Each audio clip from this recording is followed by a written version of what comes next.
soul siblings, this is Natalie and you're watching Goddess Undone, and this is a 3-part series of readings aimed as a crisis toolkit. So I found this website called wishingmoon.com and this article, 30 questions to ask the tarot. So as I start doing readings on my channel, I wanted to kind of be prompted with these questions to move through my readings and pick which ones I felt most relevant. And I was going to try to answer one question, but I really felt that there were 3 questions that came up for me in accordance to this present situation, this present crisis circumstance that we're facing right now. So 3 questions kind of popped out at me. So I definitely wanted to make this a little bit of a series. It's a 3-parter. So in the first part, I will be asking the question and doing a reading on health, which the question is, what should I be doing to improve my overall health? The second part will be in regards to wealth. And the question is, what can I do to overcome financial struggles? And the third question is grief. What can I do to overcome grief? So those are the readings that I'll be doing. So it's basically 3 separate readings and 3 separate videos. And I just thought that, addressing these 3 questions and doing this little series would really help us. So if you are interested in these readings as helpful tools to dealing with this particular circumstance of challenging times, if you're interested in those, then please keep on watching. So welcome to part 2. Over here, we're going to address what we can do to overcome financial struggles. I'm just going to start this by shuffling my cards and creating the spread, and then for the reading, I will change the camera to face up. I just want to kind of show you my shuffling and show you the initial spread for this reading. All right. So we got something, the 4 of Cups.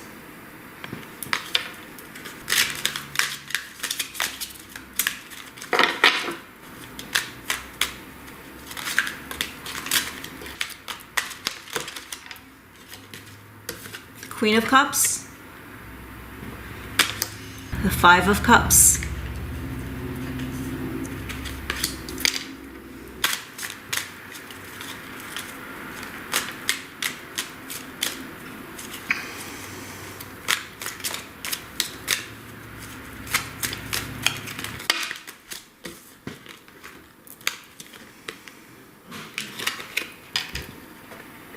The King of Wands, the Princess of Wands, which is like the Page of Wands,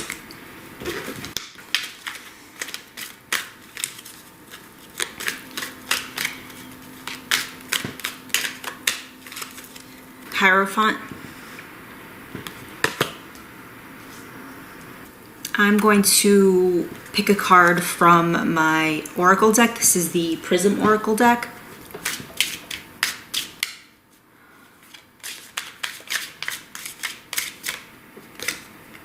Reflection. It's really funny. This is going to be a very interesting reading about money. And I'm going to pull one more oracle card from the Melodies oracle deck.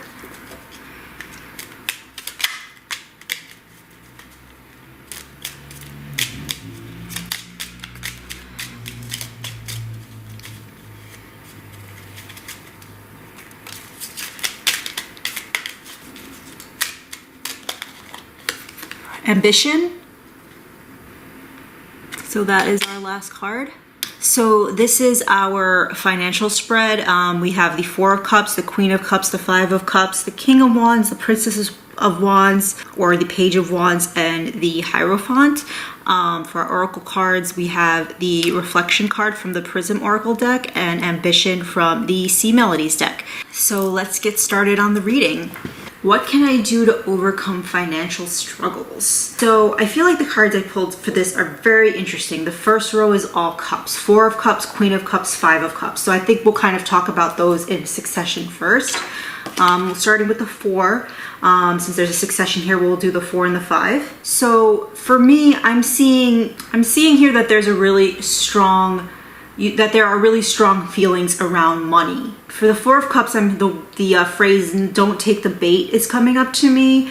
So I think that this is in terms of being prudent and frugal with the money, not pursuing ventures that are too risky at this time. You know, being careful about who you can trust. things like that. You know, even though there might be a sense of desperation, knowing when to say no to certain jobs or certain opportunities, I think that that's going to be very important here, because certain situations like that might kind of help us in the short term, but then they will set us back if you have to walk away and start over. So I think that, you know, definitely if you're kind of trying to look for a new job, if you're in that position, just being careful of, you know, where you get that job, who you trust. If you're going to interviews, you know, remember that you're being interviewed as well, or that you're interviewing the company as well. So what is your overall vibe of the people that you're interviewing with? I think that those things are really important.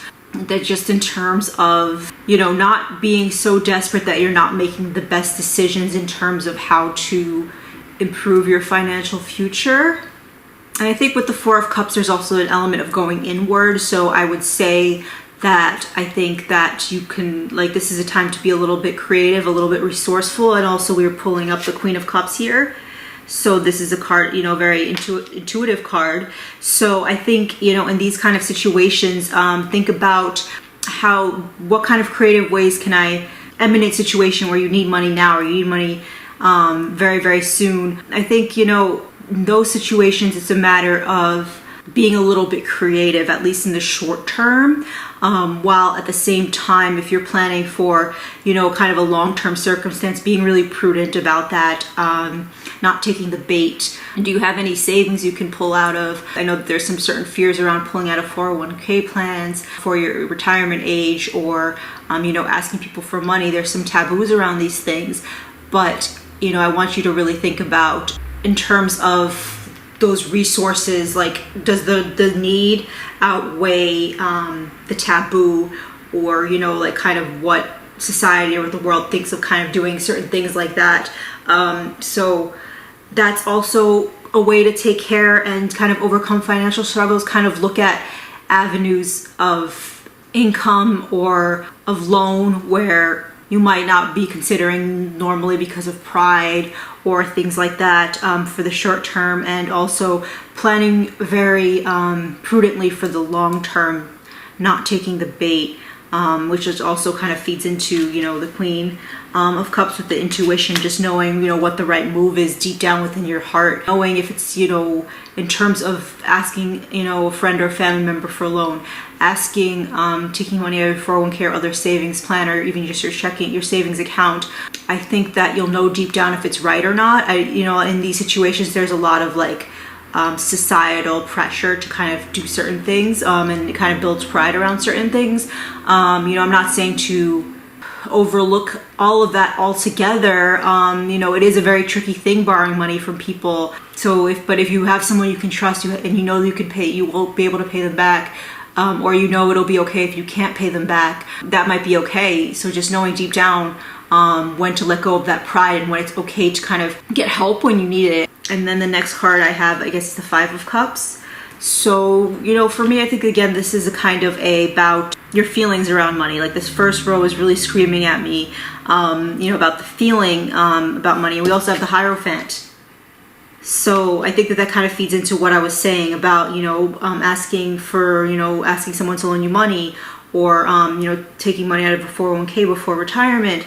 And then the Five of Cups, there's just this feeling with these cards, pride and regret. So, you know, in terms of, and societal expectation, I think that's why the Hierophant's coming up. I think, you know, a lot of reasons why we, you know, get stressed out about money, or, you know, get stuck in with financial situations is because we're very prideful around it. You know, we never talk, you know, at our job about how much we make to each other, because God forbid someone makes less than someone else for the same job or what is perceived to be a similar job. I think that really just kind of examining, and kind of examining also where you feel like you kind of regret certain things, maybe regret certain purchases or not saving money, and things like that, kind of really bringing awareness to that, bringing awareness to that pain, feelings of resentment and regret, because a lot of times those things make us feel defeated. A lot of times I find for myself personally, you know, when I feel regret around something, it becomes a vicious cycle where I feel like, you know, the damage is done, there's no way out, so I'm prone to even do something again and not learn my lesson, or I'm prone to just not take the steps to improve. There's still, you know, the rest of your life, however long that may be, create what you want for yourself. So You have these regrets. Fine, you're in a certain place and you wish you had done things differently. But the beautiful thing is you have more chances to do things differently.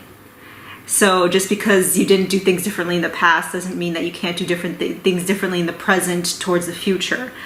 And just really, examining that conditioning, the societal conditioning, what kind of income we should be making to be happy. I was talking to my grandmother and she said something that I've kind of come to realize as well, which I found very interesting. She was saying, we can live off of very little money. We don't really need as much money as we think we do.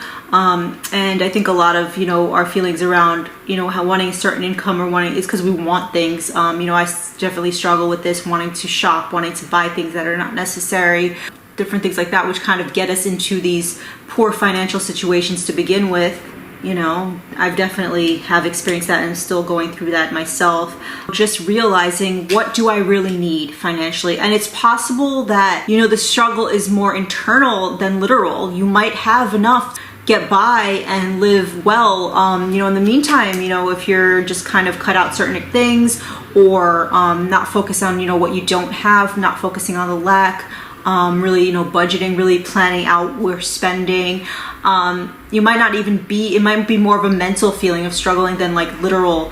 But if it is literal, in terms of actually running out of money, like you already feel like you've already run out of money or you're literally about to run out of money, I think that those are when, kind of considering the short term of being creative with ways to earn money or doing things that, might kind of be, kind of make you swallow your pride a little bit, asking for a loan from a trusted friend or family member, or taking money out of a savings account. And just like being really intuitive about this. I get, also the Queen of Cups speaks that creativity in terms of, creative flows of income in the short term. Even in the long term, if you can find that something that you kind of, a creative flow of income might be something that really works out for your lifestyle. And you want to pursue it in the long term. But this, it's just telling me, really like speaking into like, what do I need? Do I have what I need? Is this more of a mental struggle, this financial struggle, or if it's literal, what can I do in the short term and how can I plan prudently in the long term? So kind of examining a lot of those things, and realizing that, in order for you to be happy, you don't necessarily need to look at the amount of money you're making, or how society thinks you should be, handling your money. Since there's so much consumerism around us, we tend to think that we need a lot more money than we do to survive, when we don't realize that we're kind of spending, and I do this personally, a lot of money frivolously. So just kind of re-examining that and really being able to plan and really be able to take care of yourself without being as concerned with what society thinks what you should be doing. What do I need to do to get help? So like you need to be able to ask for help in this kind of situation. It might be coming down to that if it's a literal running out of money. The next cards we have are the King of Wands and the Princess of Wands. This is telling me to lean into the creativity aspect. So put a little stock into thinking about creative ways to make money. I know that that's a little bit challenging, but I do think that there's something there. In this time, I think things are really shifting from us, kind of just doing the grueling 9 to 5, just to kind of uphold this lifestyle that we think we need to uphold. I think, we're kind of moving into a paradigm where we really want to be doing what we love, and this could be the perfect opportunity to really be thinking about that and thinking about how to, creative ways to earn money. So, to me, like, I saw it in the Four of Cups, but actually realizing, with the King of Wands, the Princess of Wands, or Page of Wands, that's where I'm really getting that, working from inspired action. How can you be of service? I mean, there might be money in non-for-profits. That kind of sounds like an oxymoron. There might be, ways that you can, kind of be working more towards helping people that can also earn you money. Or maybe there's things that you can do to volunteer that will eventually earn you money. And again, I've kind of addressed some of those eminent money needs as well. So I understand that there has to be a balance of figuring out the situation in the present and planning for the future. But volunteering or taking internships, where you might be able to get a job later on, that's kind of like a future planning thing for you. And just being of service. I think that, for me, the King of Wands is really saying, you're going to be most successful financially and otherwise if you are able to inspire people and help people, and kind of work from that place of passion. So following that, not just thinking about, oh, how, you know, like how can I make the most money today, even if it's something that I hate. That's not the avenue we want to go down. The avenue we want to go down is towards doing things that we're passionate about, you know, whether it be in the short term or long term, doing things that we're passionate about, doing things that are of service. The Page of Wands, you know, like making connections, networking, you know, just kind of putting yourself out there socially, opening yourself up in that sense so you can see opportunity. So if you're talking to, you know, certain friends on video chat, or you're taking certain classes online at this time and you're interacting with people, you know, in your Facebook groups or, you know, Twitter, Instagram, what have you, it's just a little weird because right now there isn't as much person-to-person interaction, but I think that this is just telling me this is like really much about networking. I think that that's kind of important right now, seeing what people are out there with what resources and what they can provide for you. So to wrap this up, I have reflection and ambition. So I think that there's a balancing here. So a lot of what I came up in this reading is about reflection, kind of figuring out where you're at financially in terms of literal need versus like mental struggle or difficulty around money. You know, I think that kind of taking that time to reflect, I see, you know, like journaling here could be very helpful. You know, realizing what resources you do have, realizing if you're kind of more okay than you think you are, and it's really more about like this mental game that you're playing with yourself. Maybe you do have savings, but you lost your job, but you have enough savings to last you most of the rest of the year. You know, that's still putting you in a pretty good place to kind of be in the more of the long-term strategy approach rather than the eminent approach. But then there's that eminent as well. So just kind of figuring out where you're at. And then ambition is, you know, kind of moving towards like you know, you kind of really want to foster that yang energy in this situation. You know, like really, what can I do to plan for the future, but also take care of the present moment? Is the present moment taken care of? If so, then I can spend that yang, that additional energy working towards the future. But if it's not, then what do I do now to kind of help myself, ask for help, kind of fix the situation? So reflection, ambition. So thinking about where you're at, if it's a literal need, or if you can really just spend more time planning for the future and what can I do now or towards planning to improve the situation. So that completes the reading on finances. I hope that this was helpful for you. Thank you for watching. Please subscribe and have a good one. Bye, guys.